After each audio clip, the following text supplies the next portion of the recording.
Hello friends, आज हम topic discuss कर रहे हैं क्लास 10 से। और जो हमने क्वेश्चन लिया है वो है हाइट्स एंड डिस्टेंस चैप्टर का। क्वेश्चन आपकी स्क्रीन पर भी आ रहा होगा। मैं क्वेश्चन पढ़ता हूँ कि the angle of elevation of a cloud from a point 60 metre above the lake is 30 degree and the angle of depression of the reflection of the cloud in the lake is 60 degree.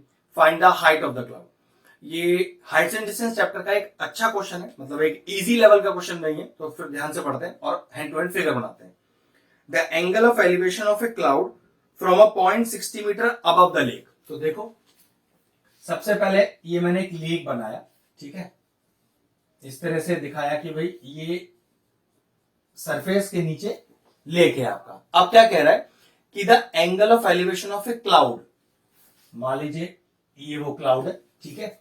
The angle of elevation of a cloud from a point 60 metre above the lake. इस point का कह सकते हैं कि ये जो cloud A है इसका angle of elevation 60 metre above the lake है। पहले लेक से 60 मीटर एक पॉइंट लीजिए ऊपर, ठीक है। ये हो गया 60 मीटर और इस पॉइंट से इस क्लाउड का एलिवेशन दिया है। एलिवेशन दिया है ना, तो ये एलिवेशन कितना है? ये एलिवेशन 30 डिग्री है। कुछ इस तरह से बना लेंगे इसको हम, ठीक है। ये बी, ये सी, ये डी और ये ई, ठीक है। अब देखो आगे क्या कह रहा है, the angle of depression of the reflection of the cloud in lake. मतलब पहले चेक करो कि आपका क्लाउड लेक के ऊपर कितना है, वो पूरा ए ही है। तो उसका लेक में रिफ्लेक्शन का डिप्रेशन एंगल दिया है और वो कितना दिया है? 60 डिग्री। तो अगर मैं कहूं कि लेक से ऊपर क्लाउड ए ही है तो लेक के नीचे मान लीजिए क्लाउड ई एफ है, मतलब ये पूरी दूरी ए, रिफ्लेक्शन जो लेक में है वो है ई एफ। तो इस पॉइंट डी से उस रिफ्लेक्शन का डिप्रेशन एंगल, तो डिप्रेशन एंगल है तो कितना? ये 60 और ये भी 60। तो ये डिप्रेशन एंगल दिया हुआ है और हमसे क्या कह रहा है?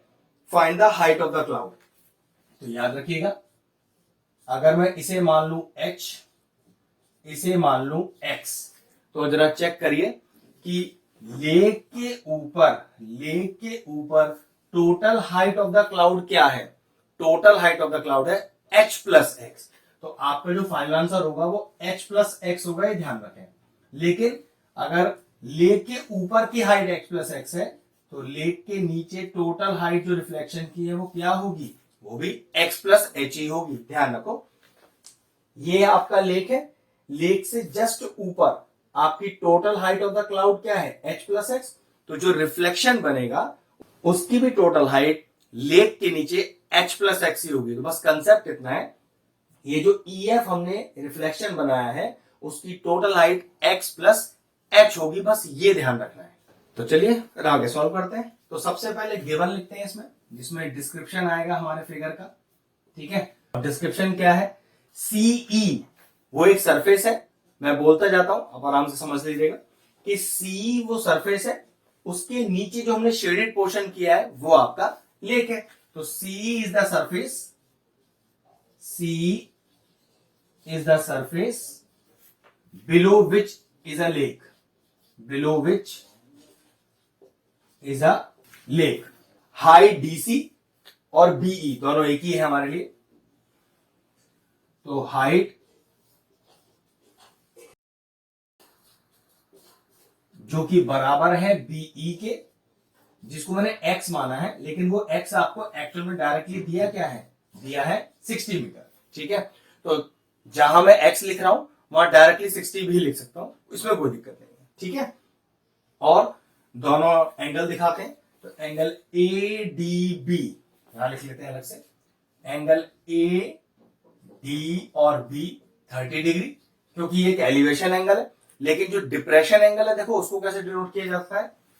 BDF, angle BDF is equal to angle DF, यहां कुछ नाम दे दीजिए G, DFG, DFG is equal to 60 degree. ध्यान रखिएगा, डिप्रेशन एंगल को इस तरह से डिनोट किया जाता है और ये दोनों ही एंगल ऑल्टरनेट इंटीरियर एंगल होते हैं। देखो, अगर ये दो लाइंस आपस में पैरेलल हो और DF को ट्रांसवर्सल मान लिया जाए तो ये दोनों ऑल्टरनेट इंटीरियर एंगल होंगे और डिप्रेशन एंगल में दोनों को ही डिनोट करना पड़ेगा, ठीक है।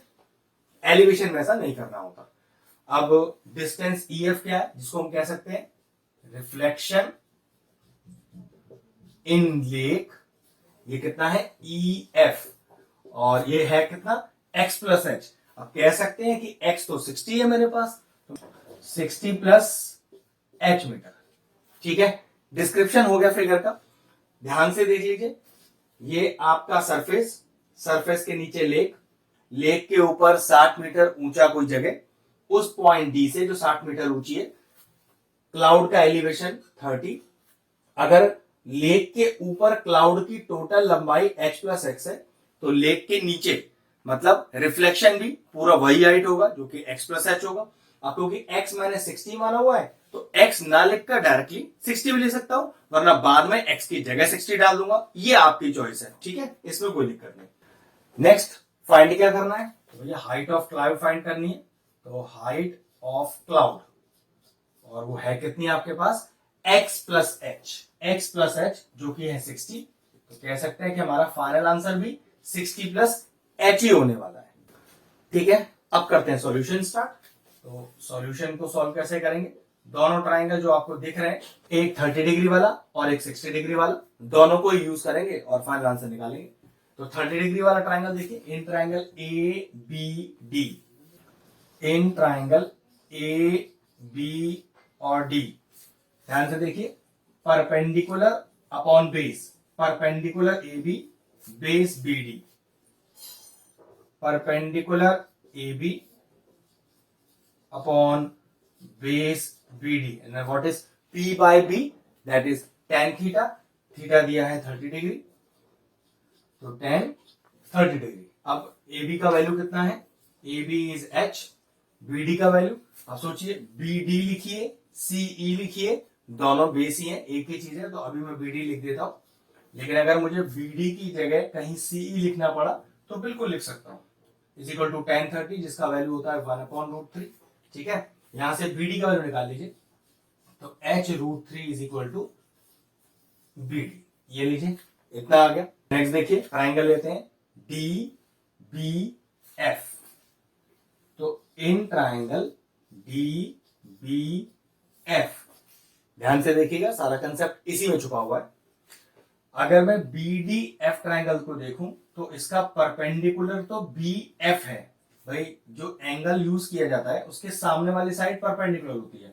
तो ट्राइंगल BDF में उसका जो परपेंडिकुलर है वो BF है, तो परपेंडिकुलर BF अपॉन ये परपेंडिकुलर और ये बेस BD हो गया, बेस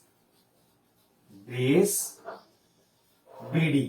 तो what is perpendicular upon base, होता तो ये भी tan थीटा ही है, और थीटा दिया कितना है 60 डिग्री, तो tan 60 डिग्री। वैल्यूज पुट करते हैं। Now what is BF, BE plus EF, what is BE भाई x, और what is EF x plus h।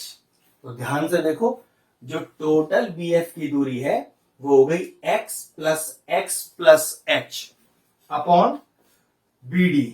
Now BD obvious सी बात है, एज इट इज लिखने दो, कोई काम नहीं है इसका, और tan 60 इज √3, ये हो गया 2x plus h upon BD का वैल्यू हम निकाल चुके हैं, h√3 is equal to √3, cross multiply करो, तो 2x, वही x तो मैंने शुरू में ही कहा था आपसे कि 60 दिया हुआ है, लिख दिया मैंने 60 direct, plus h is equal to cross multiply, तो √3 इंटू h√3, ये कितना हो गया 120 plus h is equal to √3 into √3 3h हो गया, इस वाले h को इधर ले आइए, तो 120 इक्वल टू 3h माइनस का h, 120 is equal to 2h, 2 क्या करें 120 के नीचे ले आइए, तो 120 upon 2 is equal to h, and what is the value of h, h हो गया मेरा 60 मीटर, ठीक है। लेकिन मुझे हाइट ऑफ द क्लाउड निकालना है, जो कि बिल्कुल सरफेस के ऊपर होगा। अब सरफेस के ऊपर का हाइट मैंने शुरू में बताया था कितना है आपका क्लाउड का, x प्लस h निकाल लिया 60, x दिया है 60, तो फिर लिखेंगे क्या, हाइट ऑफ क्लाउड कितना था, x प्लस एच। x कितना है 60, h कितना है 60।